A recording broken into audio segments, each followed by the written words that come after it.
Friday night, you know, it's not always too busy. Hey, everybody, Dr. Mike Hughes, MTFU Longevity Podcast. How are you? We're on number 26, Friday night, with very famous, and everybody knows him, the natural champion, John Hansen. I will talk a little bit about him for a bit. You know, John's been around for a long time. We're about the same age. We started training in the 70s when it wasn't the popular thing to do. In fact, I know John much better bodybuilder than myself. You didn't tell anybody you lifted weights until you started looking like it, and it took me years to look like I lifted weights. So I was able to hide. And my first show was a Mike Katz affair. It was a lot of fun. I have great memories. And of course, when you're older, that's all you have left. But John has done a lot more. You know, I was mentioning Mike Katz. He joked with me once, Mike, you're the bodybuilding historian. I go, no. That's John Hansen. He's the bodybuilding historian. But there's a lot of reasons for that. John is so thoroughly ingrained in the bodybuilding and fitness world. He's been to several of the Mr. Olympias when Zane won. I know he's been to the 81, some call it the debacle. He's been featured in the book, Rourke's book.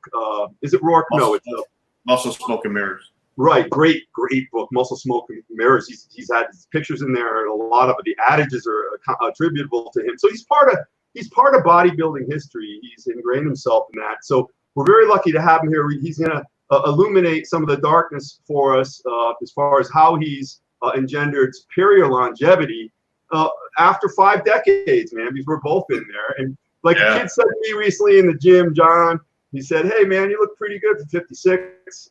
He said, I hope I look like you when I'm your age. And I said, you don't look like me now, so it probably ain't happening. How are you, John? Thanks for giving us your Friday night here down in Tampa. I'm good, Mike. I'm good. Thanks for having me on. Oh, no, it's my pleasure and honor. Just start us off. How do you start? So, you know, you grew up in Illinois. What town in Illinois? Because as you know, I went to school there. Worth, Illinois. Worth. And friendly village. What was the first thing that struck you about being able to become muscular? Like what did you see a comic book, or how did you get interested in lifting?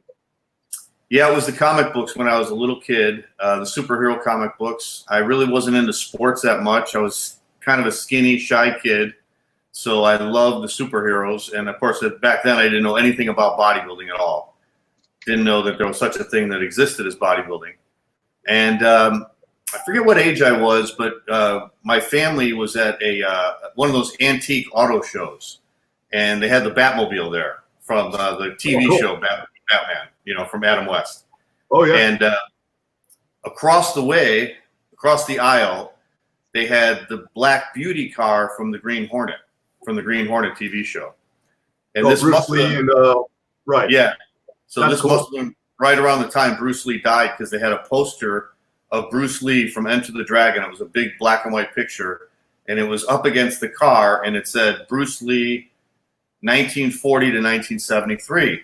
So I had to ask my parents, I said, what does that mean, those dates? Does that mean he's dead?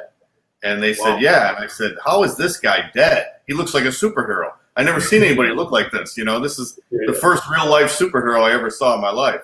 Bruce Lee. So as soon as I got home, I found out everything I could about Bruce Lee. I went to the bookstore, and of course there was tons of magazines about him, tons of books being written about him. So I bought everything I could about him, and I started adopting his lifestyle because I wanted to look just like that. So I took karate classes at the local park district. I started doing push-ups and sit-ups every day because that's what Bruce Lee did. I started running. I started stretching. Started doing calisthenics. What age was this at when you started this? You were like 13, 14? Probably like 12 years old, 11, 12 years old. And what was I know you had a great family. They're still here with us, and you're close to them. But growing up, was it like a healthy type of nutrition, or did you eat what you want, or were you kind of heavy, or were you a lean kid? Because I know I was always lean. I was skinny, yeah, real skinny. Not heavy at all. I never got fat. We ate good at home and stuff, you know. Never really exercised a lot. I wasn't really into sports. In fact, you know, I remember eating a lot of cookies and things like that, you know, eating whatever I wanted. But I was always real lean. I never had a weight problem. So this was like the first thing I really threw myself into as far as an exercise program. And I know Bruce Lee was really shredded. So you were thinking in terms of, you weren't thinking of getting jacked like Arnold right away. It was more like that lean, you know, fighter type of guy.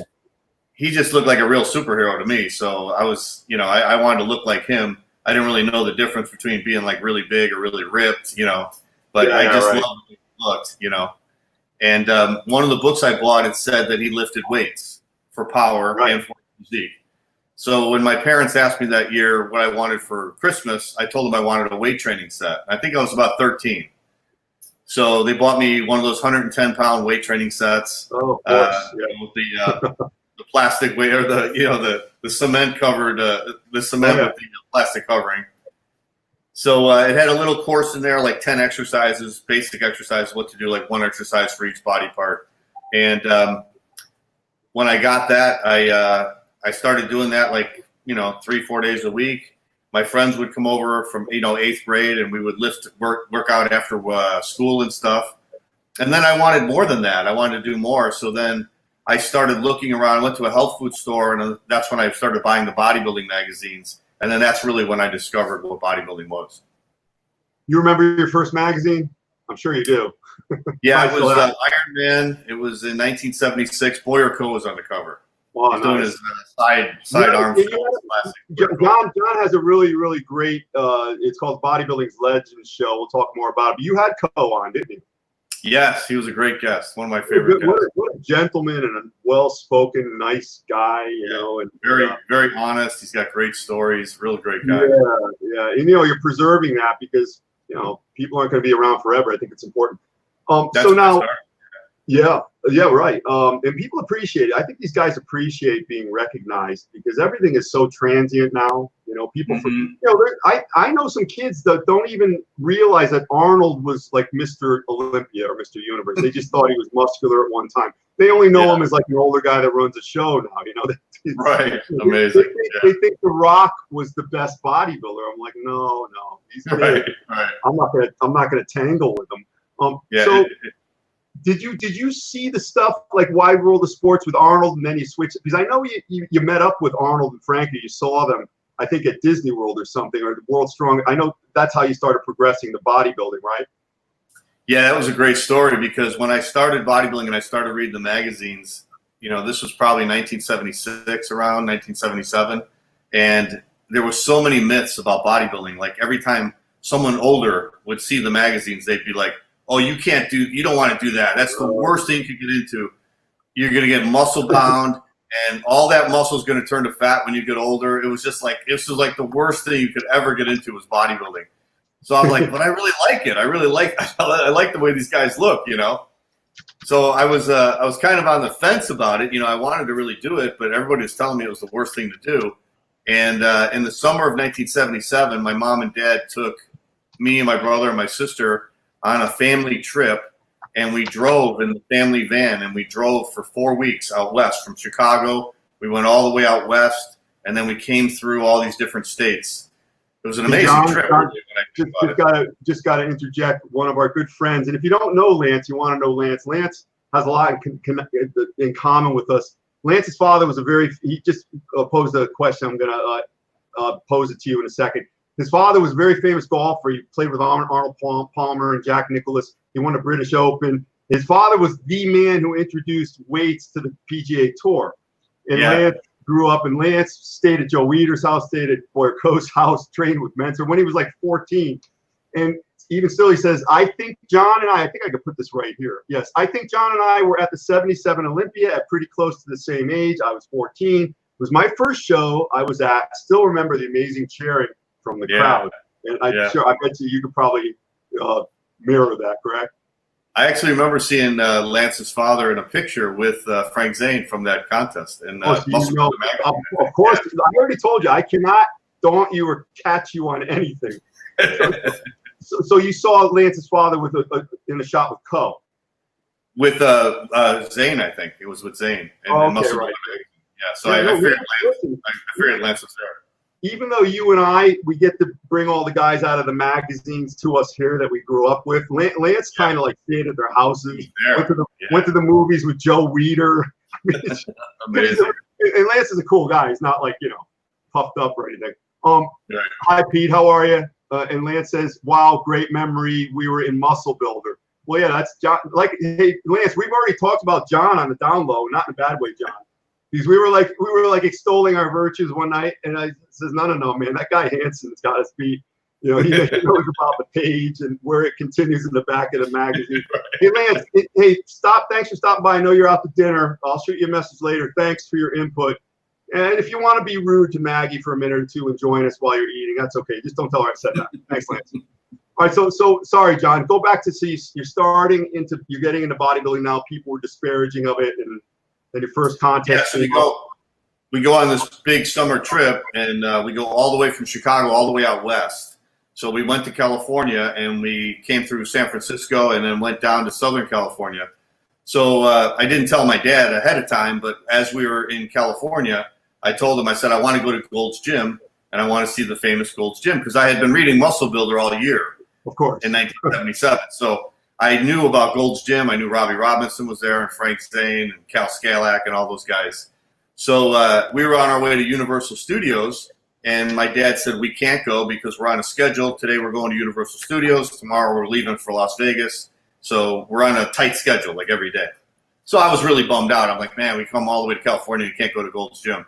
So as we pull into the parking lot, there's a big sign out front, and it said, today filming the World's Strongest Man contest.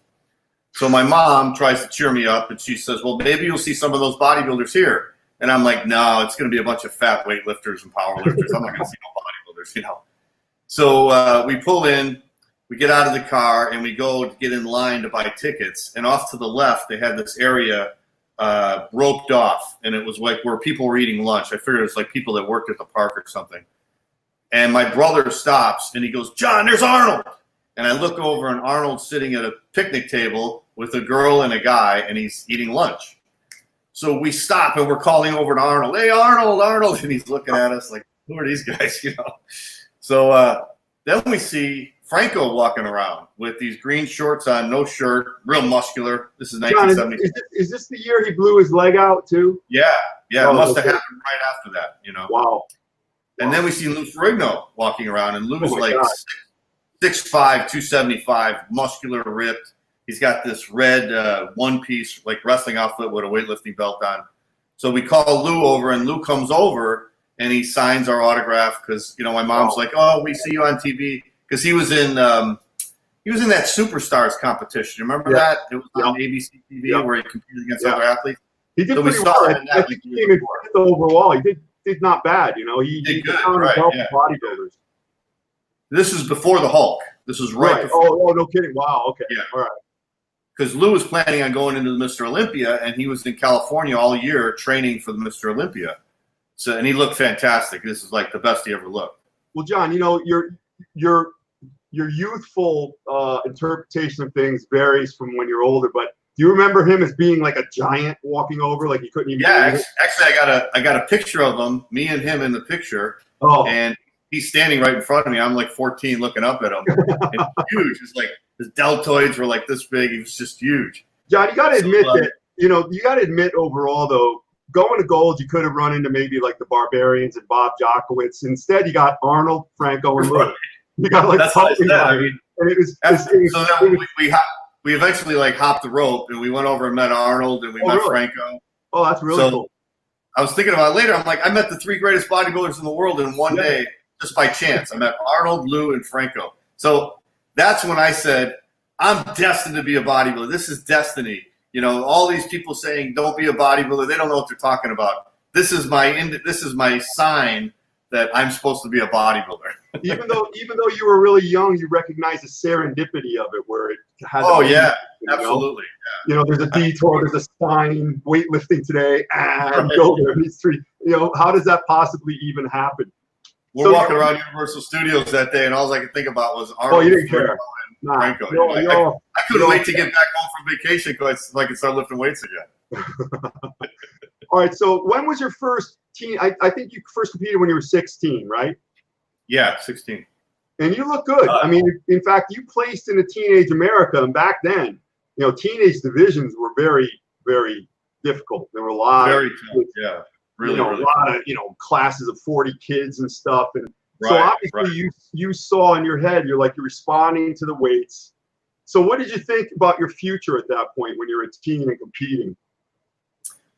Well, that year at 14, I was reading the magazines, and when Kalman Skalak won the Mr. Universe that year, he beat out Mike Menser in France. And I saw the pictures of Cal on the podium, and Cal had a physique very much like Arnold, and Arnold was like my idol. But Cal was like a little shorter. He was more my height. And I said, that's what I want to do. I said, I want to win Mr. Universe like Kalman Skalak. And Cal was 24, and I was 14. So I said, in the next 10 years, I want to win Mr. Universe. And then I was reading. Huh? You told him that? No, I told myself that. I just told myself. Okay, all right. No, that's cool. Yeah.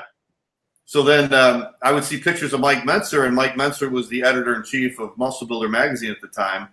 And he had articles in the magazine every month, and then he had his heavy-duty training courses in there. And I would see pictures of him, and he's in France guest posing, and then he's over in England doing seminars. And I'm like, wow, you could be a bodybuilder for a living. You could do seminars, and you could it could be guest posing.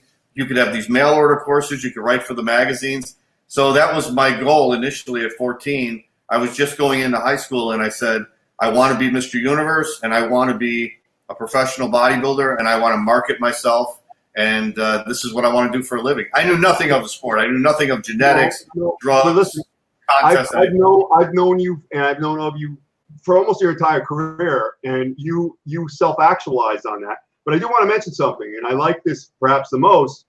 You're very close to your family. They seem like a very nice family, and mine too. It's almost like a parallel. Yeah. Well, what did they think, despite all the support? What did they think when you were hammering away and you're like, I'm going to be guest posing in Nimes, France in 5 years? Were they like, oh, I don't know how fortuitous this is for your future? I mean, what did they say about that? Well, we had a little room in the back of the house called the porch, and it was kind of empty. We'd use it for parties and stuff. So that's where I put my weights. So I read that Arnold trained 6 days a week, twice a day when he was getting ready for the Mr. Olympia. I didn't know he didn't do that all the time. No. So I started doing that. I started getting up at 5 o'clock in the morning, and I'd work out for an hour before school. And then after I got home from school, I would work out again for another hour. Wow. So my parents, I think, were like, wow, he's really taking this thing seriously. And I totally cleaned up my diet. I stopped eating all sugar. I was eating very, very clean, healthy diet. And then I think I started competing like 2.5 years later. So, I don't know what they thought of it at first, but it was obviously an obsession. And then I started competing, and they would come to all my contests and support me.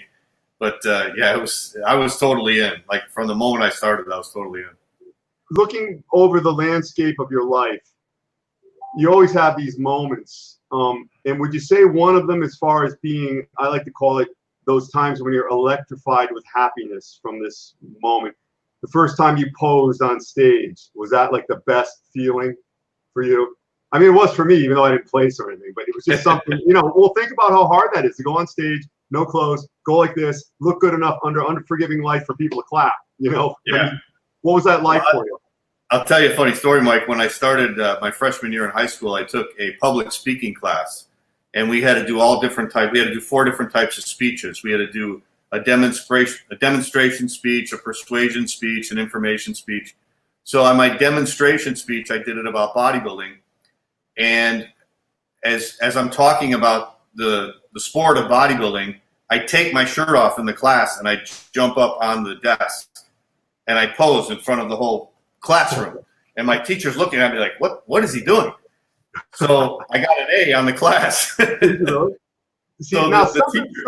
Something like that, you need the video loop of, man. Of course, we don't have that back then. I definitely take your word for it. You got to be an iconoclast to be good at this. You cannot go by societal norms. But looking at, I've got right here. I don't know if you use Muscle Memory, the site for bodybuilding history. Yeah. I think it's pretty good, pretty accurate. I'm going to get you up right here just so we can go over a little inventory, but we're going to talk about other stuff, not just bodybuilding, because the things that you do that bodybuilding led you to. Let's see here. Boom. You went into Teenage America, 5th. That's fantastic. Southern States NPC. That's no joke. 2nd. So you started getting really good at this point. I don't know if this is accurate, but there was a big gap between 87 and 98 Natural Olympia. Was there no competing between those periods, or? No, he just doesn't have the contest list. Okay. His rule to post something, he needs the complete Right. The complete litany of everybody who was in it. Right. But let me ask you this, at least. How did you end up? I mean, you did very well. Did you ever think in terms of going into nationals and shooting for that for a prolonged period of time, like when it became NPC? You certainly had the size. You were right up there with those guys. Yeah, I did actually. I did the junior nationals twice. So what I did was I competed in the teenage from 1979 to 1982, from 16 to 19 years old. I did 10 teenage shows in that time period. Wow. So I competed in a lot of teenage shows.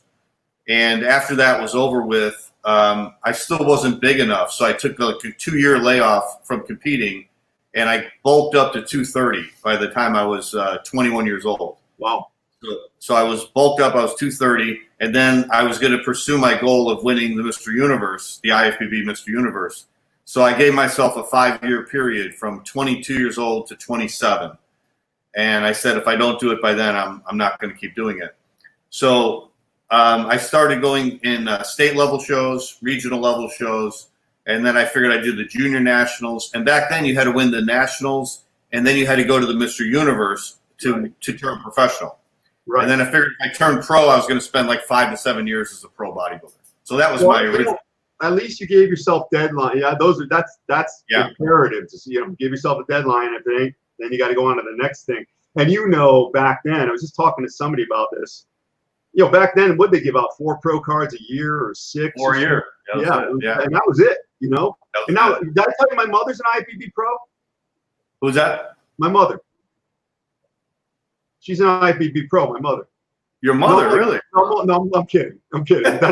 You know what I'm saying. Listen, I love everyone, but to a man, these guys all agree. It's a little, it kind of watered it down a little. It's not the same. But listen, it's still called bodybuilding. It's just not the bodybuilding we had 30 years ago. But then you became pretty famous, probably one of the most famous natural bodybuilders ever, I would say. Really, you've written books. You're known for this. Was it the Natural Olympia first or the Natural Universe that you won first? The Natural Universe. They didn't have the Natural Olympia when I started doing the natural shows. So I went into my first natural show in '91. It was the Natural Illinois, which was actually an NPC contest in Chicago. It was at the Bismarck Hotel, and I took second place. And right after that, I saw a magazine, and they had other organizations in it. I think it was Muscle Mag International. They had the ABA, it was called, and they had a contest called the Natural Mr. Universe. So I said, well, that's the show I wanted to win since I was 14. So I called up the promoter, and I said, what do I have to do? And he said, well, you got to win one of our qualifying shows, and then you can go into the Natural Mr. Universe. So the following year, I went back to the Natural Illinois. I took first place this time. And then I went to San Francisco, and I competed in the Natural North America, and I won the overall there. And then I went to the Natural Universe, which was held in Venice, California, and I won the overall there in 1992. Was that Denny Kakos? Denny Kakos, yeah. Okay, that's good. And he's still going strong, right? He's still got that organization going. Yeah, they're still doing it. What was it like competing in Greece when you went there? It was pretty wild because the week before I left, I had a call from a promoter in Hungary, and they needed a guest poser for the Hungarian championships. And I said, no, I'm competing in the Natural Olympia in a week in Greece. And he said, yeah, I know. We got a whole team going over there of natural bodybuilders going from Hungary to Greece. So he said, we're going to have the Hungarian championships on Thursday, and then we're going to have the Mr. Olympia that weekend. So we want you to guest pose. So they flew me out there. I went to Hungary, and I spent like a whole week out there. And Tito Raymond, who's the brother of Jose Raymond, he was a great natural bodybuilder himself. He was out there, and my friend Rick Schaff, who's a photographer, he was out there. So we hung out all week together, and then we traveled from there to Greece, and then we competed. So it was really, asking how it was very Spartan living conditions because the hotel we were staying at was this really small hotel. The bedrooms, I mean, the hotel size was about the size of a closet, and they had a bed that was like a rock, and I had to really struggle to try and stay on my diet. So luckily, before I left, I talked to Chris Aceto, who's still very famous. Technician. They call him the technician. He's a contest pro. Yeah, he's one of the big guys. So at the time he was married to Laura Cravell, and Laura Yes. Crevel just competed in the Miss Olympia, which I believe was over in Europe, in Czechoslovakia or something. John, I'm listening to you. I'm just trying to find a couple of pictures of post of you here. I want to find, how you look today because it's amazing. And also that Arnold and you comparison at age 21. I'm going to post them in the chat box. Okay. I'll find them in a second. But carry on because we're getting good stuff down here. So I asked Chris, I said, I knew Chris from a few years back, and I said, how do you travel and stay on your diet? So he told me to bring a George Foreman grill and to, just cook my food. And so that's what I did. So this was back in 1998. The George Foreman grills were really big or they're really small actually. Oh, yeah. And I brought it with. I had to buy a conversion things for the plug, so it would work in Europe. Yeah. Yeah. And I just went to the store and I bought like raw meat, and I would cook it all in my hotel room, and I would cook baked potatoes on the grill and stuff. So I just basically starved myself for that whole week, and I ate this food that I was cooking in my room. But it didn't. It's obviously worked out well because you won. Yeah, I won. I won, and it was great condition. But it was interesting traveling on the road like that. So at this point now, and we'll go back to some of that stuff because you've competed up. I think you competed 4 years ago, right, or 3 years ago in a master show. 2016. Okay, it was 4 years ago. You did very well. You looked great. It was. I think it was but then before that, you competed in. It was one of those shows where you won a sword. I think it was in Illinois. A different one before that, right? So you've competed a couple of times. I did the Natural Universe again when I was 49 years old, and I won it the third time. So I won the Natural Universe 3 times now, yeah. Now, what made you do that? Do you like to test yourself at different eras in time? I hate to say ages. I don't like that word. Well, I think I stopped. I competed for 25 years straight, and I think I stopped competing when I was 41. And then I got into, I wrote my book, Natural Bodybuilding, and then I started promoting contests for Denny Kakos' organization. In Chicago, I was doing 2 shows a year. I was promoting the Natural Illinois and the Natural North America. So I do 1 show in the spring and 1 show in the fall. So I did that for a while, and then I moved to Florida. And when I moved to Florida in 2010, the gym I was going to was the Powerhouse Gym downtown. And right. A lot of great, good-looking people in that gym. Like everybody was in shape. It was like 90% of the gym was in shape. So I was kind of inspired, and I had been writing for Ironman magazine for, I think, about 12 years at the time. And I had tried to make the cover a couple times, and I never made it. So I said, this is the year. I got to make the cover this year. I'm getting older. I was like 40, going on 48 years old. And I said, I got to make it. So I started my diet January 1st. And I dieted really good, and I got in great condition, and I made the cover of the magazine. And then I stayed on my diet all year, and then I went back to the Natural Olympia, and I thought I would win just by walking on stage because I was so ripped. But I had been out of competition for 7 years, and when I went into the contest, I just really felt out of place. And I think I placed 5th. I didn't place that well at all. And I was really mad at myself that I didn't take it seriously enough. So then I heard the next year they were holding the Natural Universe in Chicago. So I said, I'm going to win that. I'm going to win that in my hometown. And so I trained all year for that. I came in really, really ripped, a little light. I wasn't that muscular. I wasn't that big, but I did win it again the 3rd time. John, we have a question, statement/question from Lance Stranahan once again. And he's good with this type of stuff, and as you are, I'm sure. I seem to remember reading in Ironman where John said, well, let me just pop it up here. Should come right up. Where John said as he got older, he had to reduce his carbohydrate. It's somewhat to get cut. Did he do anything in particular to keep his fullness while reducing carbs? Because that's what I find is training natural. It's very easy to get flat when you cut your carbs to get cut. What do you think of that, John? Yeah, I competed in my early 40s, and I was having a hard time getting cut. So that's when I cut my carbs. I cut my carbs lower.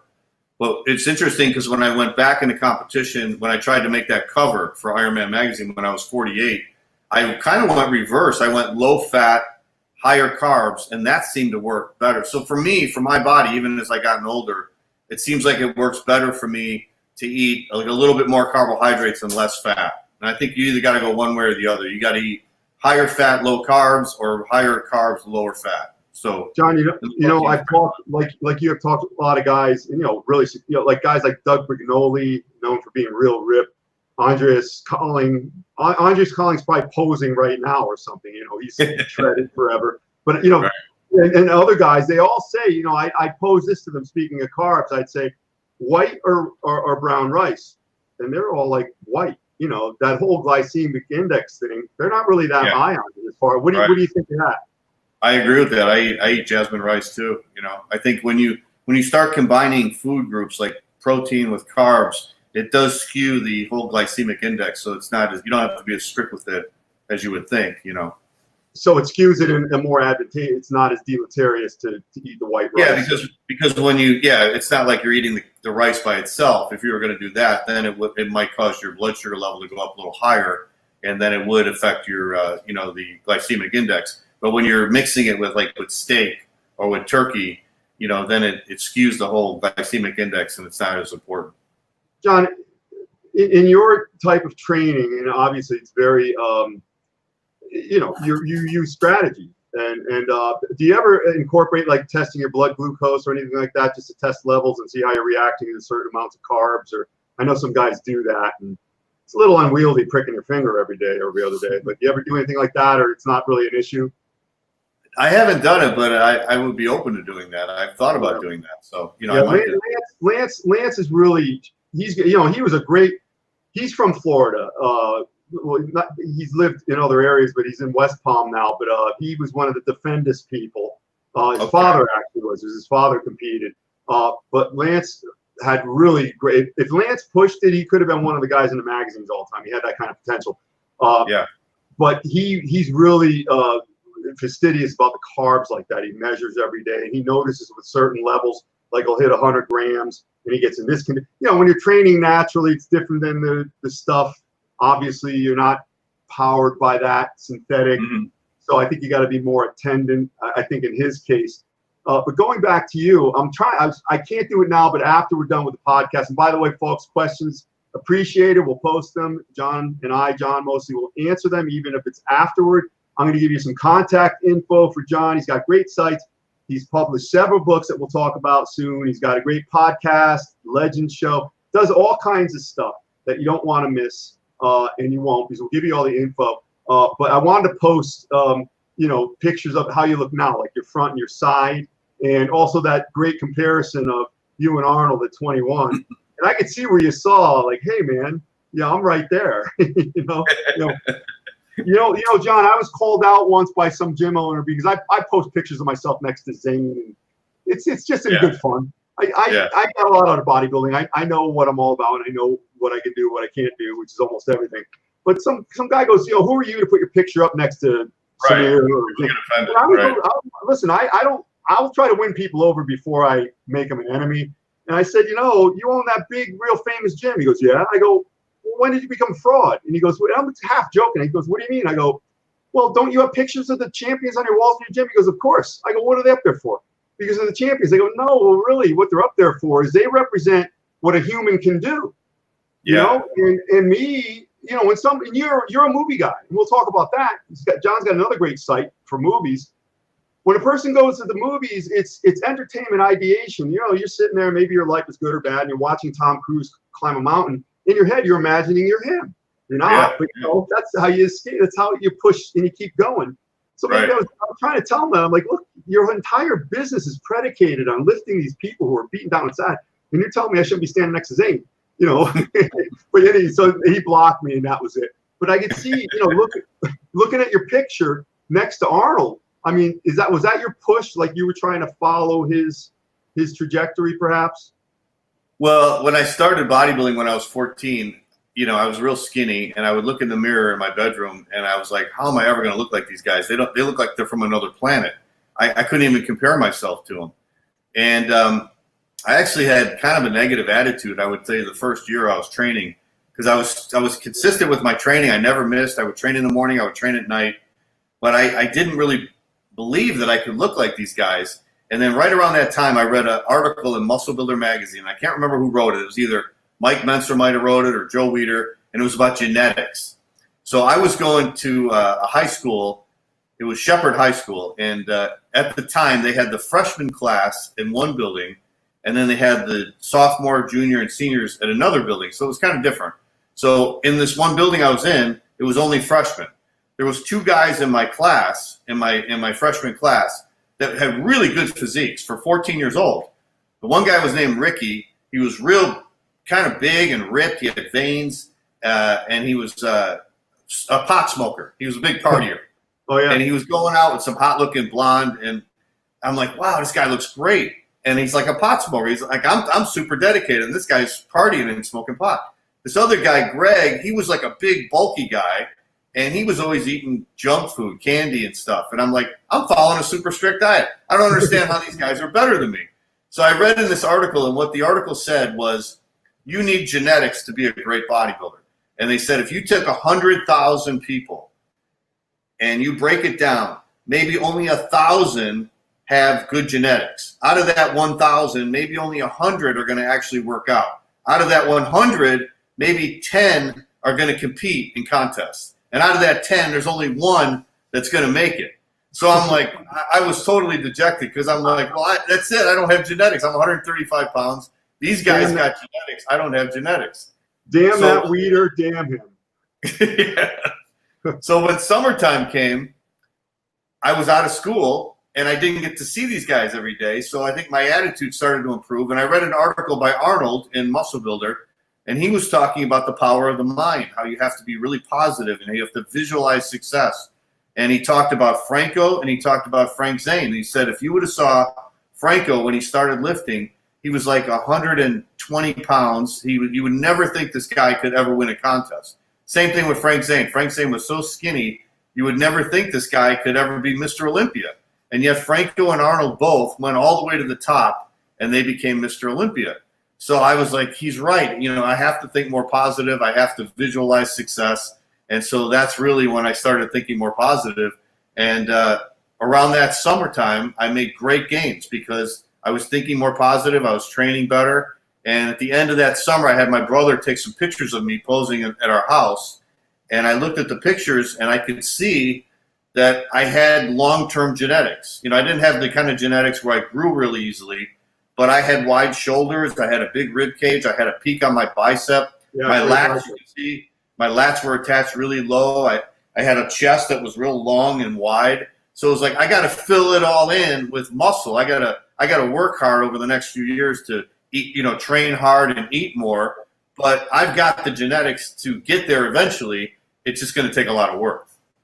In the state of Illinois, which was a really, I speak past tense, I haven't been out there in a long time, but it at least was a real hotbed of some of the top bodybuilders, you know, Lance Dreyer. Yeah. I can think of a bunch of guys. So you became one of the guys, but did you have anybody who was kind of in your corner saying, hey, yeah, keep going, you could do it, you can make it, do this, that, or were you kind of on your own? How did that kind of run for you? Kind of on my own. You know, when I joined the gym, it was a pretty hardcore gym, and there was a lot of competitors. It was, you know, definitely a competition type gym. What gym was that? What gym was that, John? It was called Hammer's Gym. Okay, I'm not sure I knew that one. Chicago Ridge, and Glenn Kinnair worked out there, and Glenn went on to win Mr. America in 1986. Yeah, when I started bodybuilding, Glenn was a teenager, and I used to watch him compete, and he would win all the teenage shows. And then I saw him progress from there, and he was winning like Mr. Illinois, Mr. Midwest. Yeah. And then there was another guy named John Gust. I don't know if you remember John Gust. I do, yes. John won Mr. Illinois, Mr. Illinois, or Mr. Midwest, Mr. Central USA. And we had a lot of other bodybuilders in there competing. And then Chuck Stanow came along. Chuck was around my age. He was a little bit older than me, but he was in the same age group as me. We were coming up kind of together. Was Tim Belknap from Illinois or no? Yeah, he was from Rockford. Yeah. He was, okay, yeah. Is he still around? I don't see anything about him anymore. I think he's living in California, but yeah, he's still around. He's still healthy, yeah. I heard he needed a heart transplant. I mean, I hate to repeat that because who knows? Rick Collins says, tell John I say, hey, LOL. We'll put him up in lights. There he is. Rick's a good guy. Rick, we had a good conversation last night. He's he does a lot of good work for a lot of people. He's a good guy to have around, of course. Okay, so going back to where we were, you were competing. Well, no, I wanted to mention, just to jump ahead a little, you've maintained yourself so well. Some of the things I look at not only as a physician, but just a student of physique, one of the things that people really have quandaries with, people in general, is the skin. Yours is very tight. I mean, is that part of the lifestyle you've lived your entire life? I've known guys, as you have, they were very muscular at one time. They've kind of, they've reduced size. Of course, the muscles aren't as profound, and the skin doesn't catch up, and the skin kind of sags a little. And I don't think that's just reflective of the muscle getting smaller. I think that's maybe not doing the right things. I mean, is there anything you've done, or do you think it's, to use that word again, genetics? Yeah, and I just think it's consistency. I've never stopped training. So I've been training since I was 14. I never had a layoff. I never stopped for a couple of years or anything. I've always trained. And even today, I'm 57 now. I still train hard. I still train heavy. I go to the gym and I act like I'm 25. I'm still doing squats. I'm still doing bench presses. I'm still doing overhead presses, bent over rows, T-bar rows. So I really train hard, and I eat good, obviously, drink a lot of water. Maybe that has something to do with it. But I just think that not allowing my body to ever get out of shape. I've always trained really hard like a bodybuilder, even whether I'm competing or not. I haven't competed in 4 years. I don't know if I'll ever compete again. But I just love I love training. I love going to the gym, and I love training. So I think that the consistency of the training and diet probably has a lot to do with it. I see the heavy weights, especially I'm most impressed with the T-bar rows. You really bang those out. I love doing T-bar rows. And, as a chiropractor, maybe you answer this question: why do all these guys now? And I don't know. I even asked Evan, and Evan sent upon it. He didn't know. We're in this hardcore place, Powerhouse, very famous gym. It's second probably to Bev Francis over here. But they take, they got the T-bar apparatus, and you got the area where you stand, and they put a plate there now, so the bar can't go all the way down. What's that all about? Because it doesn't seem. Do you see people do that? Because it's almost like they're trying to skip the stretch. Because I see you going all the way down, all the way up, full range of motion. Have you seen that at all, or? No, I haven't seen that, but I've seen where they do the barbell rows and they let the weight touch. They bring the weight down almost like a deadlift, and then they pull it back up. I think it's called Pemblay row or something. Oh, is that what? Oh, I don't know that. I don't understand that either. I don't understand the concept. But I know. I know on the muscle to get a good stretch. I know the stuff that worked 30 years ago still works. Evolution doesn't move that quickly. No, it still works today, Mike. Yeah, I would hope so. What was I going to mention as far as maybe you could share with us, because this is about longevity, and you've had because you knew what your goal was. And I just had Kenny Wallach on the other day, great guy, and he's like the guru, the poser guru now. Yeah. And he really only handles compulsories and the mandatories and the quarter turns, and that's his niche. That's what he does. Okay. And we were talking about, he doesn't really like to talk about lifting that much. He knows a lot about it.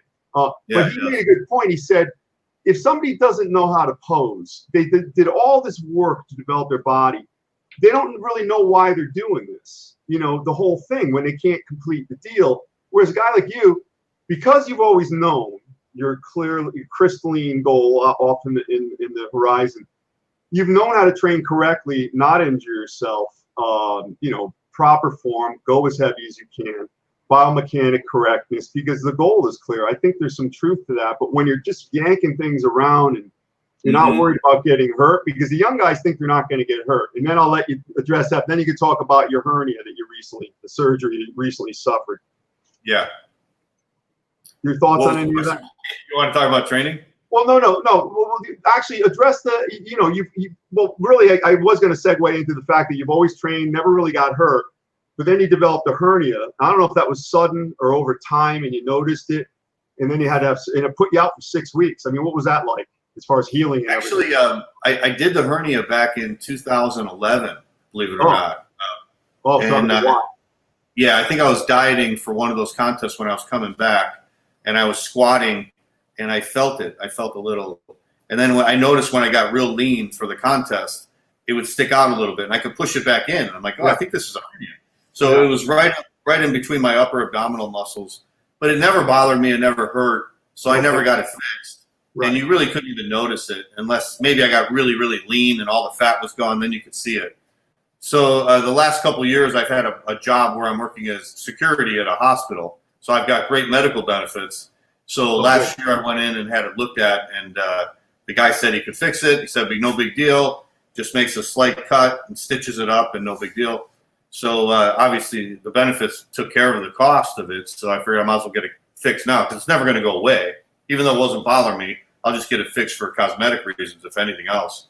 And I got it fixed, and I had to just stop training for 6 weeks, which I thought that was going to be really bad, but it wasn't too bad. I just kept myself busy doing other things, and it went by pretty quick. And then he said when I came back, I had to do like 2 weeks where I went real light.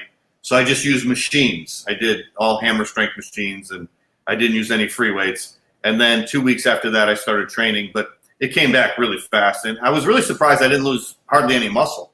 So I guess just because of all the years of training heavy, I didn't lose any size at all. My training partner told me he couldn't see a difference at all. John, two questions. When you're not encumbered by this, injury and dysfunction and surgery, do you do any machines or is it all free weights? And the second question is, how crestfallen were you when you realized it came back and you had to have it done again? Yeah, I just found out it came back, this year. So I don't know if it just wasn't fixed correctly the first time or I broke through it again, from the heavy training I do. I don't know. But anyways, I'm going to have to go get it back this summer, and they're going to put mesh in it this time to make sure it stays. But to answer your question, Mike, I usually use still free weights. I try to use mostly free weights, barbells, dumbbells. I never use hammer strength machines. I never use cables. I just think those are the most effective exercises since I was a kid. So as long as I can still do them, I'm still going to do them. I think squats are a great exercise for the legs. I think barbell rows or T-bar rows are probably the best exercises for building a good back. I still do overhead presses, close grip bench presses. With chest, I do incline dumbbells. I'll do bench presses, flies. I do flies with dumbbells. Don't do a lot of cable. The thing is, the first three exercises you mentioned, squat, T-bar, and military, are the most hated by most people.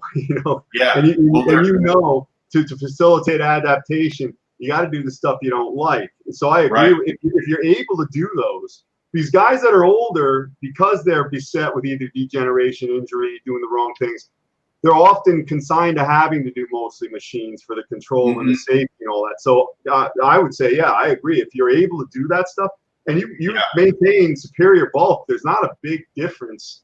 I don't know, from when you were in your 30s, and I'm looking at the pictures now. There's not. But do you notice any changes in response or healing time to training, or how you have to eat or rest? Has any of that changed over time? Yeah, I only train every muscle group once a week. Back when I was in my 20s, I could train every muscle group twice a week. So the recuperation, you definitely need more recuperation as you get older. The way I train right now, I used to just train heavy and hard all the time, push it to the limit every time. I've come up with this new training system that I've used probably for the last 5 years now, called the MP6 workout, and I've got a book about it too. Yes.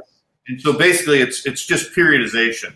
And the whole concept of the MP6 workout is the most weight you can use for the hypertrophy reps, which is 6 to 10 reps. And in my case, I use the basic movements, the compound movements. But the more weight you can use for those hypertrophy reps, 6 to 10 reps, the bigger you're going to get. The problem is as we get older and our testosterone levels start to go down, we start to lose strength.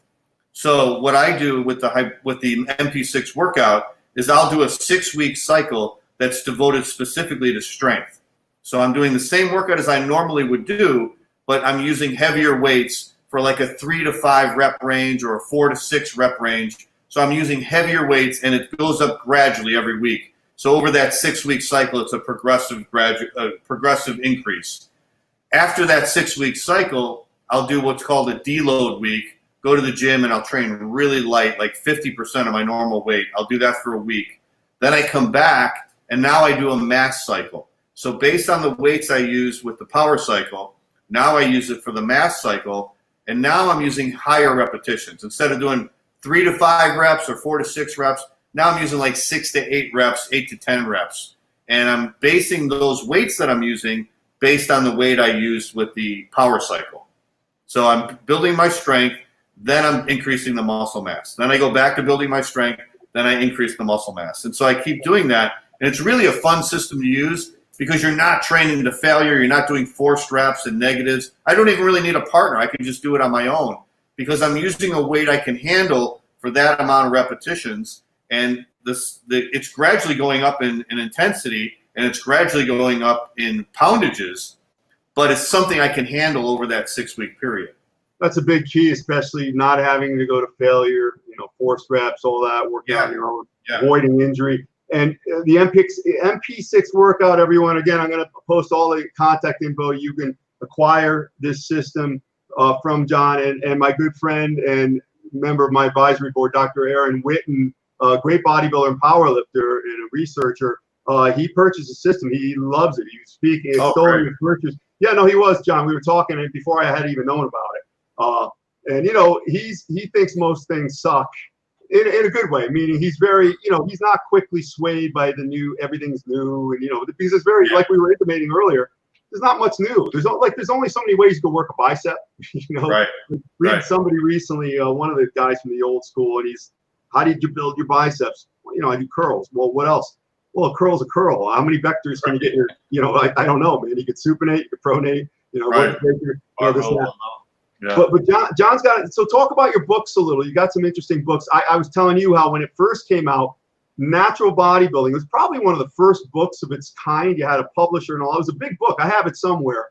But that was 2005, right? And that's when you started your writing career. You've got some other stuff out now too.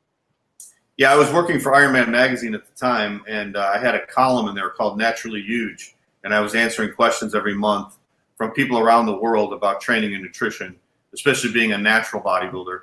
Ironman was a real big advocate of natural bodybuilding. So I started doing that, I think, in 2000. And I was at the Arnold Classic one year. I was working the Ironman booth, and an acquisitions editor from Human Kinetics Publishing came up, and he said, "We read your column, and we want to do a book on natural bodybuilding. We want to make it natural. Wow. So we want you to write the book." So, yeah, so it was a big project. It took about 2 years. It took about 8 months to write it. And then John, hold on. Did you have to tell them, well, I'll have to think about that, or did you say okay? I said okay a little bit too fast, probably, because it was probably the worst publishing deal in history. For all the work I put into it, I didn't get a lot out of it. Ordinarily, unless you're like Gary Vee or Oprah, it's awfully hard to make appreciable cash from publishing. People think you got a book, it's look, sometimes it's a loss, but anyway, I'm sorry. So you signed with them, did you go to bookstore signings or anything like that with that book? Yeah, I did all that. We released it finally in 2005, and I called up Human Kinetics, and I said, well, we're going to do bookstore signings, like when Arnold came out with Education of a Bodybuilder, he was going all over the country. And they said, well, we really don't recommend that for first-time authors, So I did it myself, but they said, go ahead, if you want to do it, go ahead. So I called up bookstores, and they want to know your ISBN number on the book, and I gave it to them, and they said, okay, yeah, we can do it. So yeah, I didn't have a big crowd. I didn't have lines down the block like Arnold did, but yeah, I did it anyways just to go through the experience of doing it. That reminds me, I was watching. You had Dan Solomon on here. He's the executive producer of I'm sure you've seen. Yeah. And there was a scene where Weeder was just building his company. It reminds me of what you just told me about yourself. And he went into some doctor's office, and the guy takes out a chart. Okay, what's your problem? I don't have a problem. I want to hire you for my nutrition business. And he didn't even know what it was. And he asked Weeder. Weeder goes, well, it's my nutrition business. That's what you have to do. Listen, because people aren't going to open the door for you. And especially with this still kind of a subculture. So you got to, I don't know, you got to somehow make it relatable to enough people. So you have enough of a rapport with people so you can make a living and keep doing it. Because, Martin Luther King said it's wonderful to do good things. Without money, you ain't going nowhere. So, but you also, one of the ones I bought, where did I write it? Bodybuilding Heroes and Legends Volume 1. That's really good. Yeah. People should pick that. That's on Amazon, right? Yes. Yeah, they're all on Amazon. Yeah. Now, Volume 1, are you working on Volume 2? Eventually, yeah. I haven't done any writing in the last couple of years, but yeah, eventually I will. Tell the people a little bit about what that's about, Bodybuilding Heroes and Legends. You went over like some battles and stories. Yeah, I sort of got the idea from that because of my Bodybuilding Legends podcast, where I interview the legendary bodybuilders from the 60s, 70s, and 80s. We do that every week. and that's on Apple iTunes and on Stitcher. So if you listen to podcasts, you can subscribe to that under Bodybuilding Legends. But I thought I would write a book about the volume 1 focuses mostly on the 70s. So the 70s was a great era for bodybuilding because that was Arnold versus Sergio and all the battles that they had. And it was also the decade that Frank Zane won the first Mr. Olympia. And then you had other great bodybuilders like Mike Menser, Calvin Skalak, Danny Padilla, Tony Pearson beat out Ron Tufel to Mr. America. So there was these really great classic competitions. So I tried to cover as many of those as I could in the book, and I put some photos in there and stuff. So it's like a history lesson for a lot of the people that weren't around back then. You just gave me an idea for. I do these 5 questions at the end for everyone that are kind of like surprise questions. I'm not going to ask it yet. What was I going to ask you? So you've got also, I've seen you've got a 12-week challenge you run for people. Tell us about that. That was really interesting. I saw the guys that made great results. How's that work, and what do you provide the people with as far as motivation and tools to get in shape? Yeah, my other website is called John Hansen Fitness, and that's basically where I offer my training programs and my online training and nutrition, personalized nutrition programs and things like that. So the beginning of this year in January, I did called the John Hansen Fitness Challenge, and it's a 12-week transformation program. So they sign up, and I make a personalized training and diet program for them, which is like a basic program. And then I follow them. I'm their fitness coach for the next 12 weeks. So every week I check in with them. I see what their measurements are, where their waist is at. Are they losing the weight? Are they getting leaner? I ask them what they're doing with their workouts. I redesign their workouts for the next week. I tell them exactly what to do. So I'm their coach, and I follow them all 12 weeks. Unfortunately, with the last one, we had this coronavirus come up in the middle of March, and a lot of the gyms closed, so a lot of the people didn't complete it. So I wanted to do another one, but we did have 3 great winners. And so they got prizes, the people that made the biggest transformation from before to after, from their before picture to their after picture, plus their measurements, whoever lost the most off their waist, whoever got the most ripped. So they got free supplements from Old School Labs. They got copies of my books and my DVDs. So they did get some great prizes. So we're doing another one now. It actually starts on Monday, which is June 15th. And it's going to go through the whole summer. It's going to go all the way to Labor Day. And so they have a chance to really transform their body over the summer. So every week during the summer, they're going to get better and better shape. And we're going to do the same thing. They sign up. I'll write out a training program for them, a diet program for them. And then I'm their fitness coach every week. So they can email me. They can text me as much as they want. And every week I'll do check-ins with them. So they're forced to stay on this, and they're motivated to really stay on the diet. And I'll see where they're at. And if they don't make any changes, Mike, what I'll do is I'll change their diet. And I do this all the time because sometimes the body will get used to a certain diet or certain training program, and it won't make any changes anymore. So then I got to shake things up. And being in the sport for 43 years or whatever it is, I know exactly what it takes to change the body. So sometimes it's just a little bit less carbs, a little bit more cardio. And we try to do it like I did with natural bodybuilding, where you're trying to build or maintain your muscle tissue as you're losing the body fat. That's the main thing. So that way they have the greatest transformation. Tony just says thanks for our time. You're welcome, Tony. I hope the Golf Academy is going very well. I'm going to come by and hit a bucket or something eventually. John, do you find it different training people, over cyberspace versus in person? Are there challenges, or is it better in some ways? I think in some ways it's better. It seems like that's what more people are doing now. It doesn't seem like the personal training is as popular as it used to be, just because I think everybody's doing everything online now. Yeah. And as long as they know how to do the workouts, that's the main thing. If I'm training someone around here in Tampa, like I got a guy who just signed up for the fitness challenge, I'm going to meet him at the gym on Monday and show him the exercises to do, because this guy's totally new to training. He's never done training before. So he's a total beginner. So I have to go and I figured it would be good to go there and show him how to do the exercises. This way he'll know exactly what to do. But for most people who are already following a program, who have been into weight training before, it's just easy enough to help them with their diet and their training. I'm also helping people with contest prep too, which is really exciting. Oh, good. Having someone getting ready for a contest. You know, it's important. I think you meeting him like that, because I talked to a lady once, and you know, she knew what the arm was, but she didn't know bicep and tricep, and you can't. Yeah. And as you know, you hear about the fitness movement. Most people don't go to the gym. I don't know, well, 80%. You know, even if they have a membership, most people don't go. You know, it's the same core of people. So, you know, more far afield, people get out of shape. You know, now 70%. I don't know where these numbers come from. I don't trust any studies, but 70% of people are pre-diabetic. Everybody's obese. Who the hell knows? It's harder and harder. You know, they just can't assume anything. Tell us about Muscles at the Movies, the interesting site you have. You do the thing. You go to the Tampa Theater during Oscar season and all this stuff, man. With the yeah, that's great. Yeah, I've always been a big movie fan, so I used to have a website called Muscles at the Movies. I'll have to get that back. But right now I just do it on my Facebook page. I have a Facebook page called Muscles at the Movies. So it's not just about the guys who have muscles. It's just basically a movie site show. I used to be a movie critic when I was in high school and college.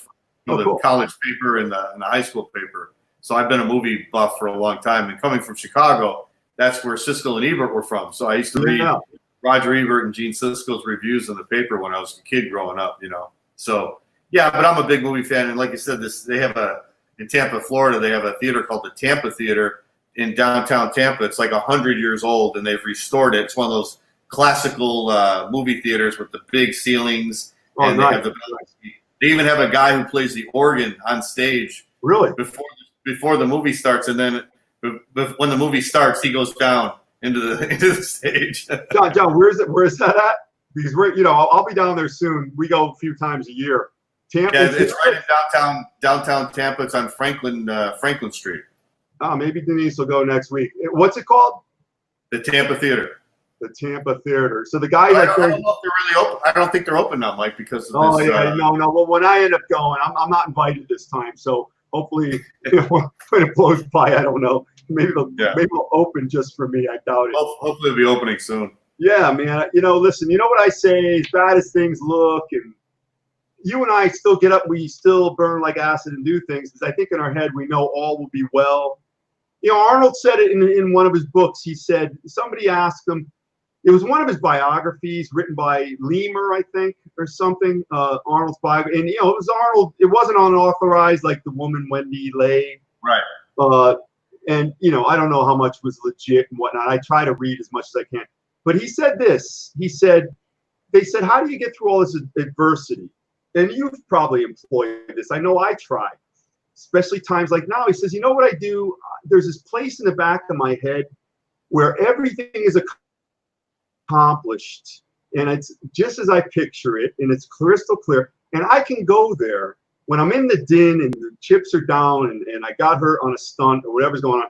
I can go there and I just can be at peace and say, and then I come back to reality, which is not so good, and I can get through it because all will be well, so yeah, maybe the theater's closed, but Denise goes, she can't go. I go in 3 months, it's open. That's the way I'm looking at it. Yeah, I'll tell you, Arnold was one of the greatest proponents of visualization, and he was saying this right after his bodybuilding. Well, before, when he was a bodybuilder, he was saying it too.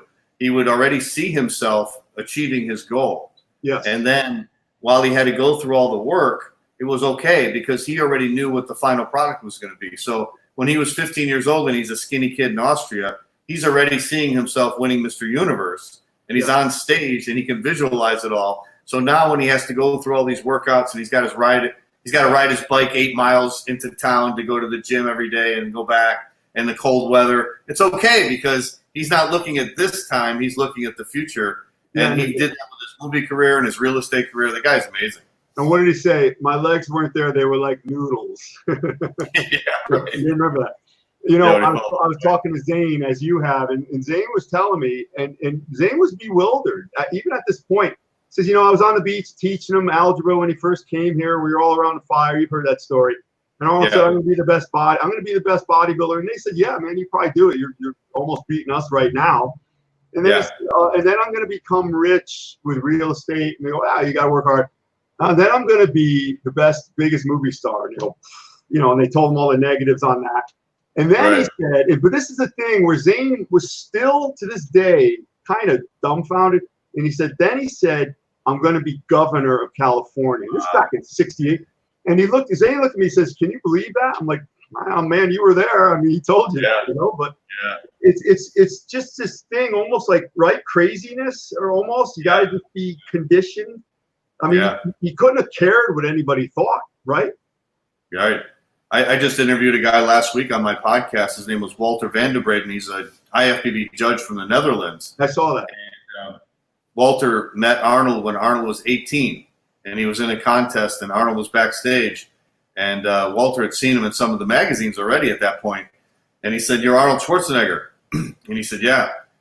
And Arnold told him, he goes, "Yeah, my name's Arnold Schwarzenegger." He goes, "Years from now, everybody will know my name."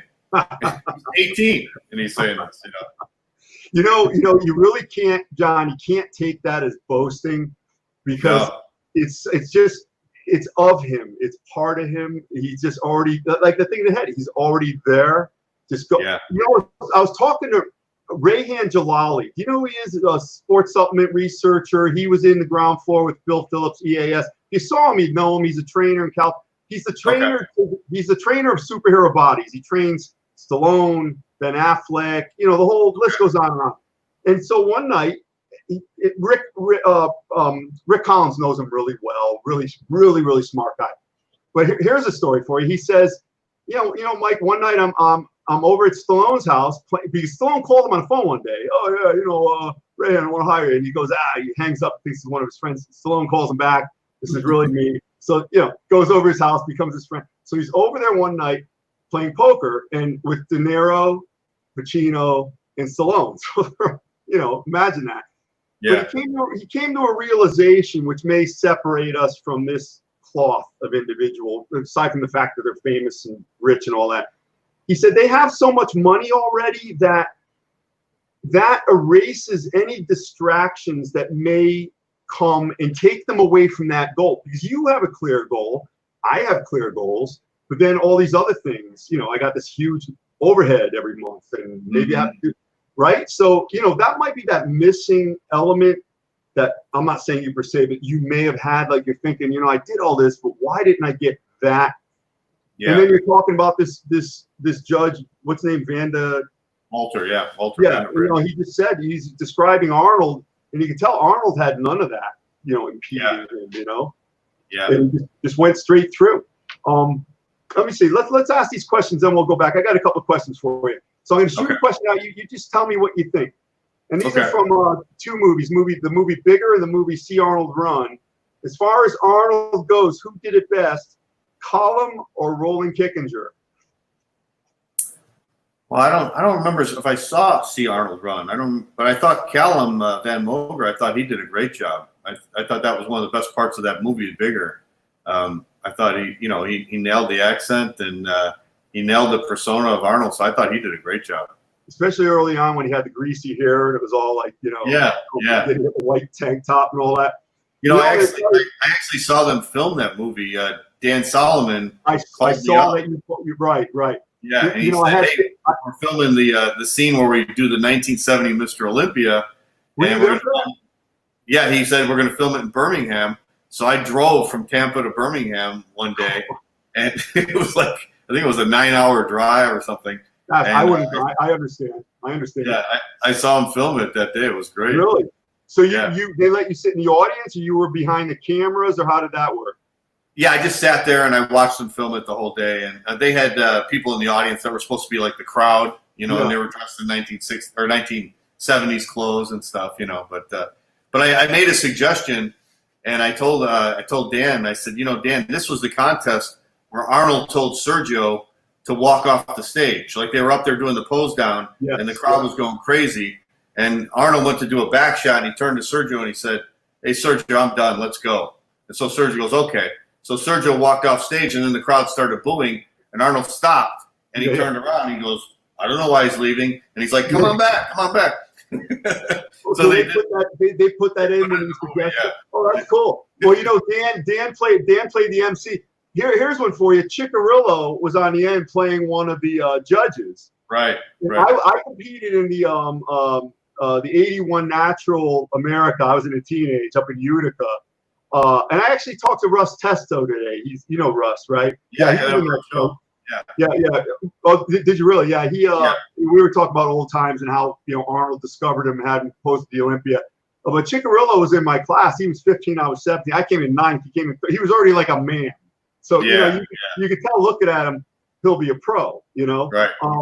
But going back to that, Dan Solomon did say this about shooting that movie. He said, number one, he probably wouldn't do it again because it's not what he does. It's not the primary thing he does, you know. And he said for the people, like he was watching like the producers and the director, and you could see why they are where they are because they're operating at such a different level than you would imagine. Because it's easy to watch and say, hey, I could do that, but until you get into the nitty gritty. But he did say this: they wanted to involve Arnold in the movie.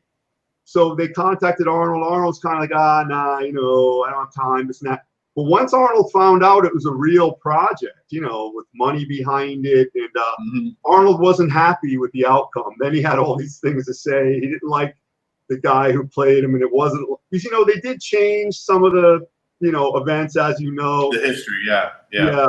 I think for, I don't know, logistics or entertainment, I guess Arnold didn't like that, but that was just a little aside. I thought it was good. I liked that. I watched it a couple of times.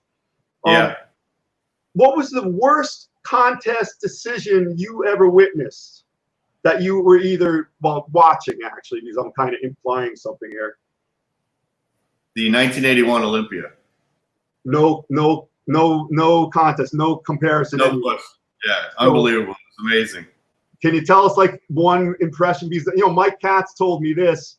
Mike was in the show. Mike was happy. Yeah, Mike was in the show, right? He actually said he was happy because he beat Waller. You know, Waller came in behind. But you know, I asked Mike. I go, you know, we're alone. You know, for a moment of clarity, I go, Mike, really, how bad was he? He goes, listen, Franco should have been wheeled out in a wheelchair with one of those plaid covers over his legs. That's how bad his legs were. So, is that what you saw? Is that what it was? I mean, was it that bad? Yeah. You know, in defense of Franco, he was coming back from that injury, and his upper body did look great. His upper body looked fantastic. He was probably one of the most muscular guys in the show. Very ripped.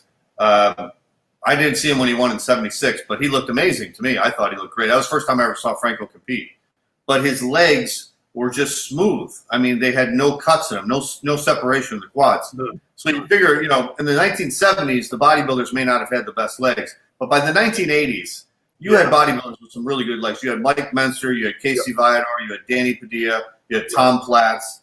So in that contest, you had Roy Callender, Tom Platz, and Danny Padilla, who were all in fantastic condition. And these guys had never made the top 5 in the Mr. Olympia before. Never. Right. But that year, which was really wild because that was the one year where Mike Menser wasn't in it, and Boyer Coe wasn't in it, and Frank Zane wasn't in it. Those guys sat out, and those other 3 guys, Padilla, Callender, and Platz, they came in their best shape ever. That was the top 3, no doubt about it. And like I said, Franco looked good, but Franco didn't have the legs. So if you don't have a major body part like legs, he's automatically 5th. And everybody knew it. At least. And you got to remember, this is coming after Arnold won the 80 Olympia, which was very controversial. A lot of people, but most people in America didn't see that contest. We just saw the pictures in the magazines. Right. So we heard about it. So people were thinking, God, is this going to happen again? But no, Franco cannot win this contest. He doesn't have any legs. So they get to the pose down. They announced Joseph Wilcox 6th. Okay, that was fine. Then they announced Danny Padilla 5th. And the place went nuts. Like, I'm talking everybody standing up, booing, screaming. I'd never seen a reaction like that before. John, you were like in the first 10 rows center or something. Yeah, because we had gone as you know, my mom and dad took us, me and my brother. So we went in 77, 78, 79. So I think I was on the mailing list. When Jim Lorimer and Arnold were promoting it, they would send out a letter, you know, hey, we're going to have the contest. So I ordered the tickets ahead of time. I ordered them really early. So I think we were like in the 5th row. So I was right there. You witnessed Cal Scalic's crucifix pose. Yeah, that was great. I love that.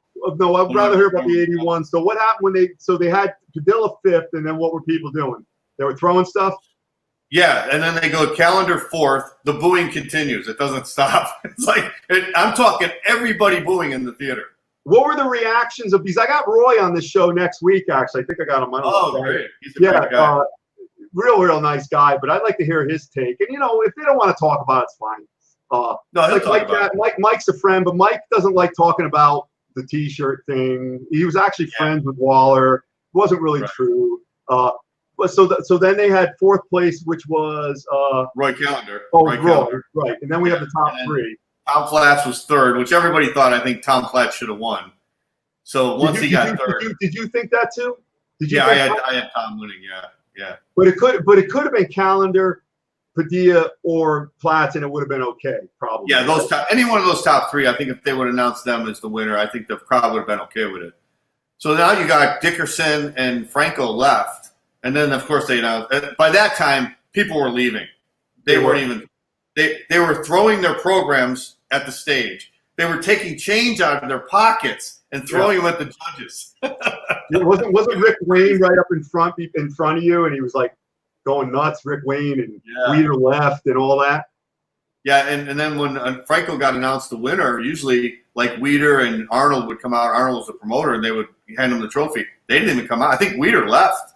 Yeah. He left the auditorium. That's what I read. It was chaos. I've never in my life seen a contest like that before. You know, what is it with Dickerson? I mean, great bodybuilder, but I just never really saw it. And, you know, even you just now, we didn't really talk about him. We just kind of skipped him. And I don't know. It just seems like he's lacking something, you know? I mean, what do you think of that? Well, Chris was really good in person when you saw him on stage in person. Maybe in pictures, he doesn't look as big. But in 1981, I don't think he was as good as 1980. 80, I think he was his absolute peak. And 81, he didn't look as big, as thick. Well, I saw him in 79 also, and he really was impressive. He was really thick. And you know, you could tell this guy lifted heavy. And he had fantastic legs, great poser, great presentation on stage. So he was a great bodybuilder. I don't think he gets enough credit. No. He's one of those guys I think you had to see him in person in order to really appreciate him. It's very hard. You know, it's very hard with pictures. And that's even with the 80 Olympia. I had John Torelli on here, and John won the Australian something the day before. I don't mean to be disrespectful. I forgot what it was called. But he was there, and he said that, listen, Arnold won it, and, you know, there were some things. But then again, I talked to Samir Banu, and this is a while ago. And Samir, you know Samir, wonderful. You know him well. You train with him. But Samir's wonderful. Listen, I love Arnold. I'm the biggest Arnold fan. I'll be the first one to tell you. But I stood on that stage, and it's going on and on. And Arnold should have been 10th. I go, 10th? He goes, yes, maybe not even 10th. I don't know if he was, you know, exaggerating. But so there you go. But again, I wasn't there. You know, I'm not as good, remotely as good as these guys. You know, I have this thing, John. I don't rip on anyone who does something that I can't do. Like I won't say playing hacky sack sucks, because I can't do it. So why would I say that? Right. So I respect these guys. But see, you were there, you know, and you've seen these things. And I kind of thought you were going to say that. Here's another question for you.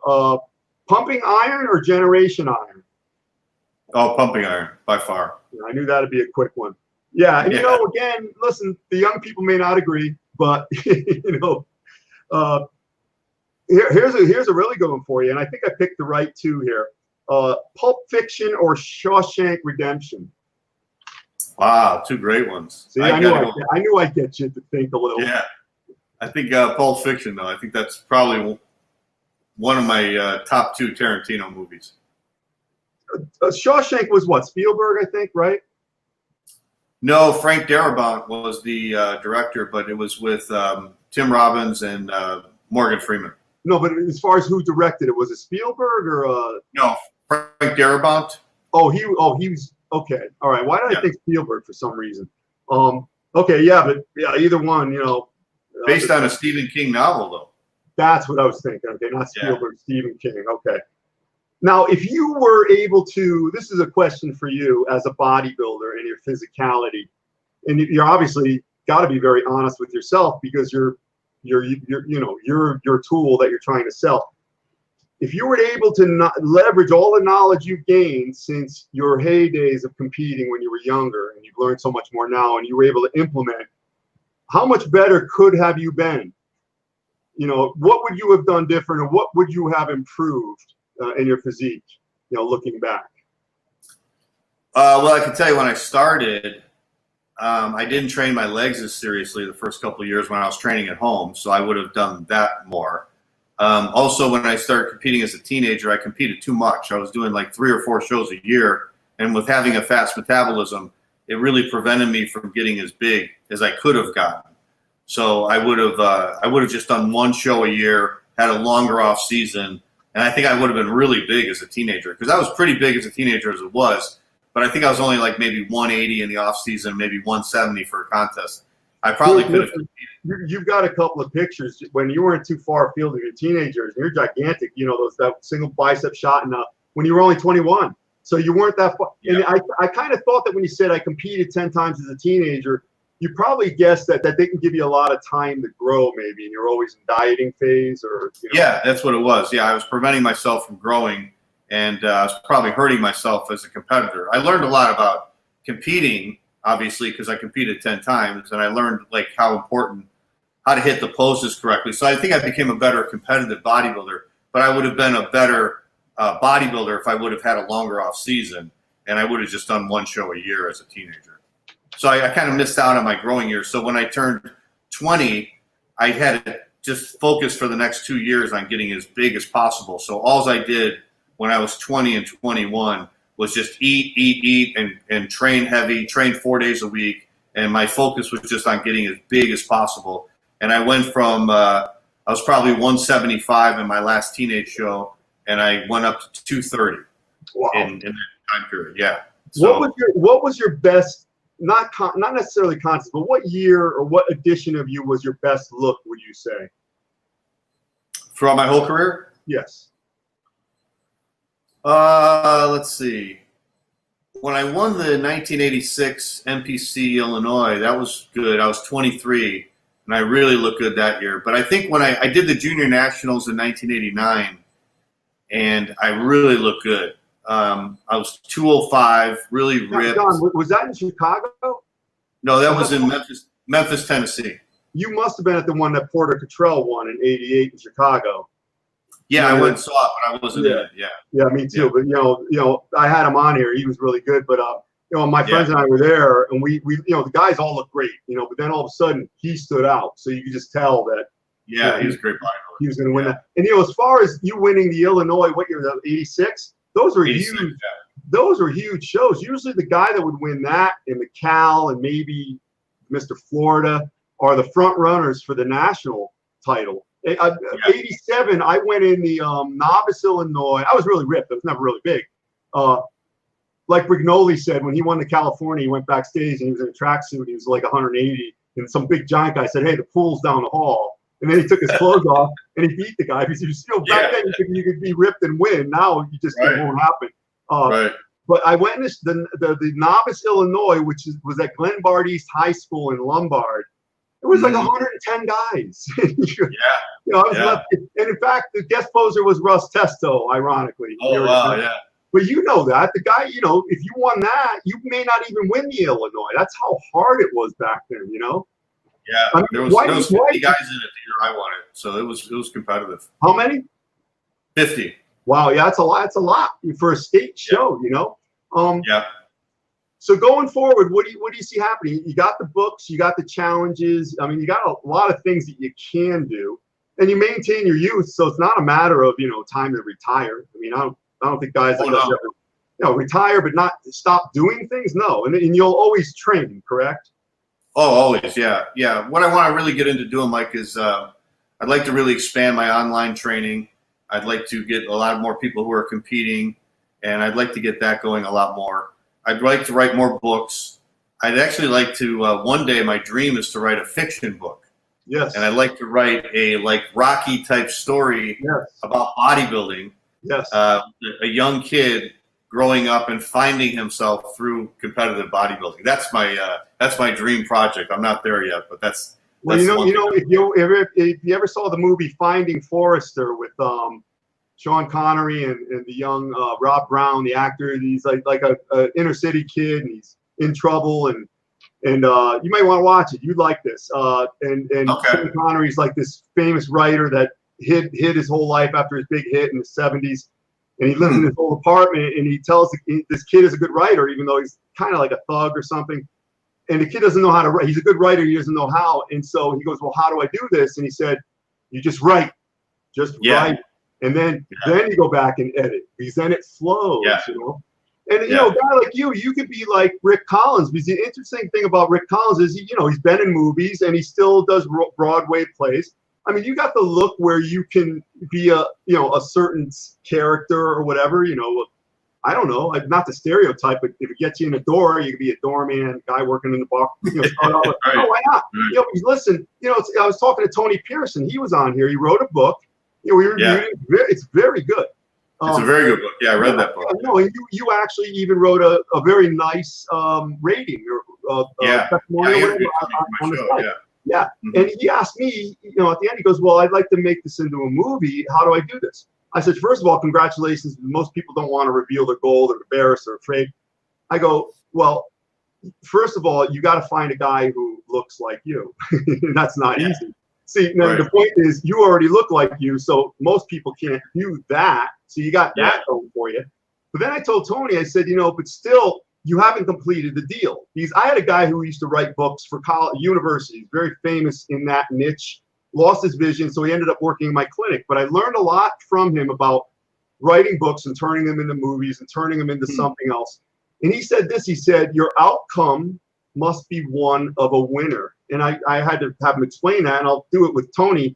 Tony's almost there, but Tony, to complete the deal, he wants to be out there helping kids, but he's not there yet. So to juxtapose that, there's a guy from Canada who blocked me because I told him the truth, because he's a great bodybuilder, but he's got some substance abuse problems that he has not beaten. So he's doing well in bodybuilding. So he wants to write this book, and he started. I go, well, it's not because you haven't closed the deal yet. You still have all these problems. You haven't risen triumphantly like Rocky did at the end, at the top of the steps. You got to have that.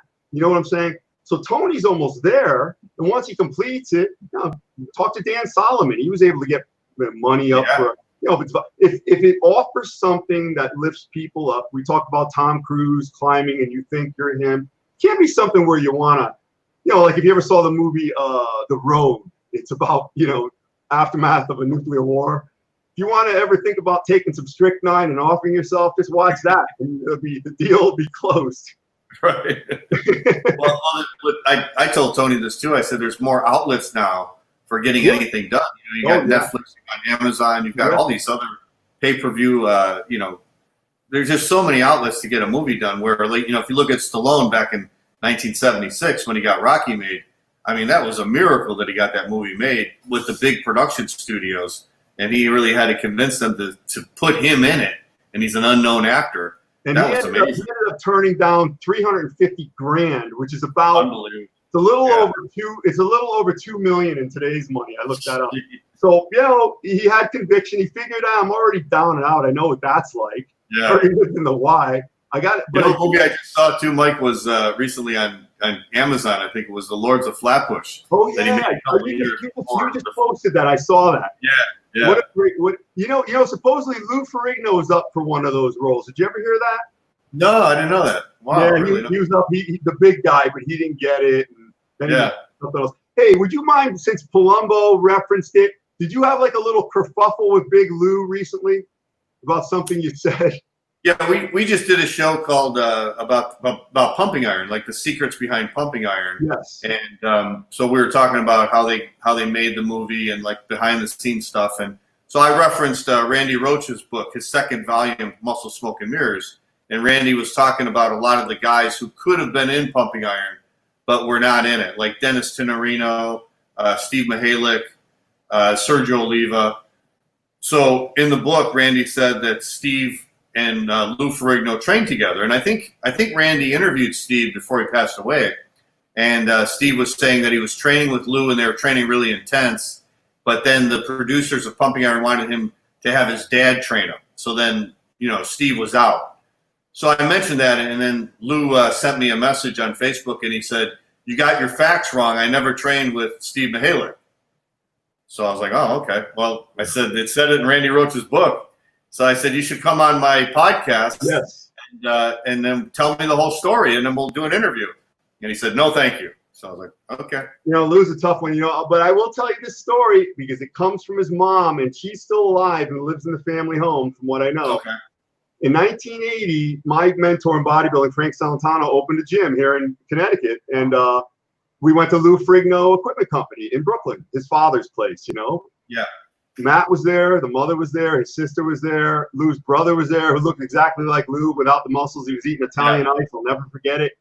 Cheech bought $14,000 worth of equipment, outfitted his entire gym. Ferrigno equipment, good stuff. Some of it's still around. So I'm talking to Miss Ferrigno. I still have the T-shirt that I had to buy, but I had no problem with that. I go, so Lou, I'm going on about Lou. I'm like 15 years old. And I go, yeah, he's playing for the Toronto Argonauts now, right? The football. Oh, no. I go, what do you mean?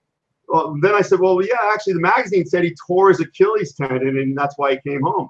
And she said, no. Louie would call me, and Lou, if you're watching, he probably isn't, but that's okay. Maybe he'll hear about it. But this is what your mom told me. And you don't forget stuff like this. Louie would call every night, say, Ma, my beautiful body, it's getting all these bruises and stuff. So, and she did say this, and you could pick this up from Pumping Iron. So I asked her, I go, yeah, I saw you guys were in Pumping Iron. It's only a few years before. She goes, oh, I don't like that Arnold and Franco. They make fun of my Louie. It's not very nice. Old Italian lady, So I thought that was pretty cool. And I hope Lou wouldn't come on my show anyway, but, maybe he would come looking for me. I don't know. He'd come around here. But, John, I wish you luck. You're doing really good. I see everything you do, high quality. Everything is thoroughly researched. You put out a huge volume of information, and I'll vouch for, as far as I know, it's all factual and accurate. And even Rick Collins and I were talking about last night, like studies. He has to reference studies in court. Yeah.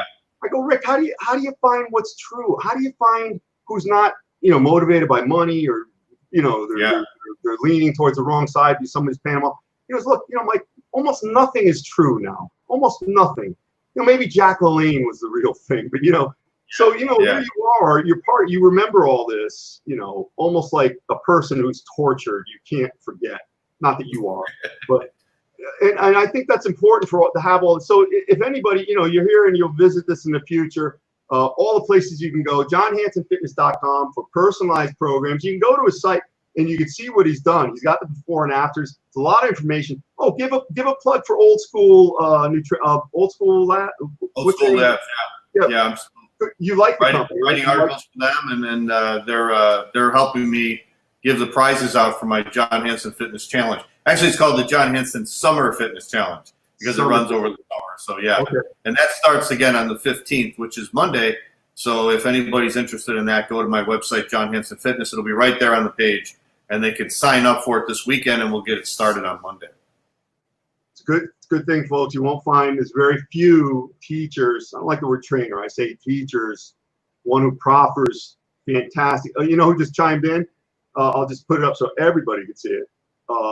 Skip Robinson, awesome show, guy. Great interview. I had a great interview with Skip. Yeah, he's one of the new. So he's one of the. I remember a picture of Skip in Muscle Builder. See, you and I know there's a difference between Muscle and Fitness and Muscle Builder. They're both good. Muscle Builder, the yellow page, black and white. Right. And I remember Skip just doing a side tricep, and he had the long hair. Yeah, me too. I'm still coming up for a workout. I know I've been saying it for years, but I'm not far. Just like Hansen went to Birmingham 9 hours. It was like that was like a nothing burger. He just went up there. It didn't matter. He showed up. There he was. And then he was telling Solomon what to do. He says, no. Sergio's got to come around. You got to do this. But Skip, so Skip influenced me. He had that rock hard. He's got great stories. But thanks, Skip. Hey, listen, I'm just the guy getting these guys on. They're the ones that feed us all the good stuff, and we're always happy they exist. I'm going to get you on here too, Skip, sooner than later. Skip's a great guy.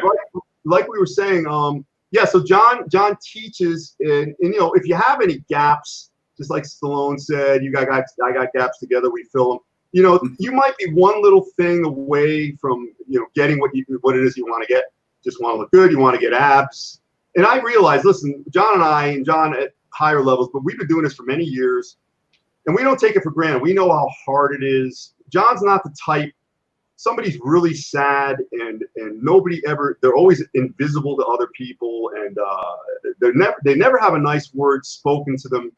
And then you see some of these ads, and they're very intimidating, and the people come, and this person will drive right by your fitness studio and buy a pizza and eat a pint of ice cream, and maybe they'll toss down a whole bottle of aspirin. And that might sound a little extreme, but this is a human condition that we're dealing with. And John's not like that. He really, it's very important for him to get the results for you because it's an extension of him. So if you're going to hire anybody, or at least look into it, visit his site. Even if you have to throw a barb at him or something, it's okay, because then you get into dialogue, and he'll can change your mind. So you got Amazon.com to buy Natural Bodybuilding. That's the original book. It's a big book, really good book. And Bodybuilding Heroes and Legends Volume 1, and his new fitness challenge, the summer, John Hansen Summer Fitness Challenge, if I didn't butcher that, starting June 15th. Go to johnhansenfitness.com. Thanks again, Skip. And any parting words, John? You really want to try an effort to get Ferrigno to come around? Maybe if we can get I don't know, who can we get to lure him in? I've got actually Chef Rush coming on with CT Fletcher. It's going to be like a 3. Great. Yeah. Which I think will be cool. So maybe some type, because obviously I don't think Lou is mad at you for that. I mean, do you think? No. I don't know. Maybe. I would love to have him, and I'd love to have Arnold on the show. That's of course my dream guest, but I don't know if that'll ever. I think you could, man. I don't know, right place, right time. Plug yourself in. He must know who you are. I mean, Arnold doesn't forget people. He knows a lot of people. And you'd be the man. But like you said, Mike, I mean, the important thing with that Bodybuilding Legends podcast is that we're hearing from the guys themselves before they pass away. I mean, last year we lost Ed Corney, we lost Franco, and we lost Josef Wilkosch from Germany. I mean, 3 great legends. I never got a chance to interview any one of those 3 guys. I tried to get all 3 of them. Well, not Joseph because he's Germany, but I tried to get Ed Corney. I tried to get Franco several times. I mean, there's nothing like hearing the stories from the guys themselves. And now we have just the internet and we have Google, but a lot of that stuff is wrong. I want to hear the stories from the guys themselves before they pass away. And, it's funny because some of the guys who you would think would want to do interviews don't want to do interviews. But then you got guys who are true champions, like Lee Haney, 8-time Mr. Olympia. I asked Lee once, "Sure, John." He sat in his kitchen for 2.5 hours an interview with me, about his whole career. Oh, you went to Skype? Yeah, well, we did Skype. Skype. Okay, right. He's sitting in his kitchen in his house. And then I did ask Dorian Yates. "Sure, John, I know who you are. I see you on Facebook. No problem." On his wife's birthday, he did a Skype interview with me for 2 hours. I mean, these guys are multiple Mr. Olympia winners. They had no problem. John Hansen out there causing family discord on the wife's birthday. More than any other type of rage will ever do. No, those guys, listen, they're the real deal. And you're right. You look at the pantheon of true champions in history. They're not going to be, it's kind of a lousy thing to talk about, but they're not going to be here forever. No, and we're seeing more and more of them pass away. You look at Mr. Olympias, there's been, 15 guys now that have won? 15 different guys, maybe. And I think we've lost only 2, the first 2. Larry Scott. We lost Franco, too. So we lost Larry Scott, Sergio, and Franco. Right. And, Chris Dickerson has had some problems lately. Yeah, he was just in the hospital with a heart attack. Yeah. Yeah. So you're right. Time is pressing. And, I just like to be around people who've done some amazing things. And I think you're one of them. You've done some, you're the halcyon guy for, the original natural, big time winner. Not a lot of, again, everything's, I don't know, people call themselves this and that. Everybody attaches IFBB to their name. I don't know. I don't like to say I don't know too much, but then stay away from those people because they're dangerous. John, I want to thank you, man. I'll shoot you a message. I'll post this stuff again. It'll go on about 8 different sites, YouTube. I'll put it on your page, and you could share it too. And people could still type in questions, and they'll visit it.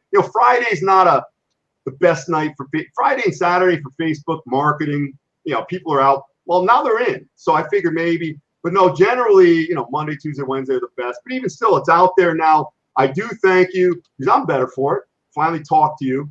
You kind of know people on Facebook, but it's really only pixels, and things get lost in translation. So tell me, which one should we watch? Because Denise says I choose poor, lousy movies. Pulp Fiction or Shawshank? Which one should I go with? Well, I think your girl would probably like Shawshank better, but I would go with Pulp Fiction. But you can't go wrong with either one of those. How about if I throw in a third one, Green Mile? Yeah, I think Shawshank and Pulp Fiction are still better. Okay, I figured that. Yeah. Oh, I had to throw in Michael Clark Duncan, Right. With the muscle guy in there. Warren P says, great interview, and thanks everybody. This was fantastic. I really, really appreciate these guys coming here. And John, when I get a new load in, I'll send you a shirt too. I'll get your address. Great, awesome. I got your book. Thank you for that. Just don't get killed while you're wearing it or anything like that. All right, John. You have a great night. All right, I'll talk to you soon. You too, Mike. And have a great night. Thanks, everybody. We'll see you on Monday with Pete Koch, former NFL player. He was in the movie Heartbreak Ridge with Clint Eastwood and some other cool movies. And the guy is like, we're going to find out, John, because you and I, we both have pretty good hair. But Pete Koch probably has the best hair on the planet. I don't know what his longevity is. He's like, he's like a Poseidon or something. It's always flowing. Yeah. He could be in like a cyclone. It doesn't matter. And then I met Pete a couple of years ago at Gold's Gym. Oh, no kidding. Yeah. Great shape. Is he tall? He's got to be tall, like 6'5", right? Tall. Yeah, super tall. My friend Aaron Reed, who used to train in Tampa, he knows him, and he was talking to him, and I said, "Who is that guy? He looks familiar." He goes, "Oh, he was an actor. He was in a Clint Eastwood movie." I go, "What? What Clint Eastwood movie?" Heartbreak Ridge. No way, that's him. Wow.